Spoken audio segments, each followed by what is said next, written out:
Depuis de longs mois, Bernard Tapie est atteint d'un double cancer, de l'ésophage et de l'estomac. Les nouvelles de l'homme d'affaires de 77 ans se sont faites rares ces derniers temps, mais on sait à présent qu'il se porte plutôt bien. Mercredi 15 juillet 2020, Bernard Tapie a fait une sortie remarquée à Saint-Tropez. L'ancien patron de l'Olympique de Marseille est apparu avec celle qui partage sa vie depuis de longues années et le soutien de toutes ses forces dans sa lutte difficile contre le cancer, son épouse Dominique. Le couple est apparu complice pour cette virée dans la célèbre ville de la Côte d'Azur qui continue d'attirer de nombreuses stars, même en période de crise sanitaire. M. Pokora et sa compagne américaine Christina Milian s'y trouvaient pas plus tard qu'hier, après être passés par la Corse.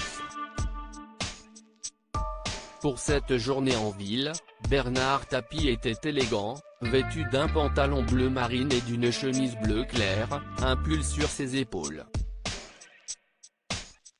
Il semble déjà avoir bien profité du soleil de Saint-Tropez puisque son teint est particulièrement hâlé. En plus de s'être promenés sur le port, Dominique et Bernard Tapie sont allés dîner au restaurant, au Girélier. Le couple et ses amis ont quitté l'établissement à la nuit tombée. Les dernières nouvelles de Bernard Tapie remontaient à fin mars dernier, lorsque sa fille Sophie, 32 ans, s'était confiée au magazine Gala. L'état de santé de son père inquiétait tout particulièrement puisque plusieurs membres de la famille avaient été touchés par le coronavirus, dont son fils Stéphane. Sophie Tapie avait révélé que ses parents étaient confinés à la campagne. On se FaceTime tous les jours et je ne vois que leur nez et un œil. Ils ont un problème de cadrage. Ils sont au grand air, à la campagne. Ils me manquent beaucoup, moi qui suis toujours collé à eux.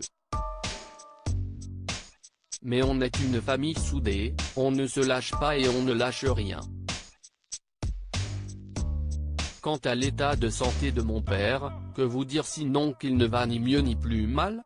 Avait-elle alors expliqué. L'air de la campagne et maintenant celui de Saint-Tropez semble faire le plus grand bien à son papa.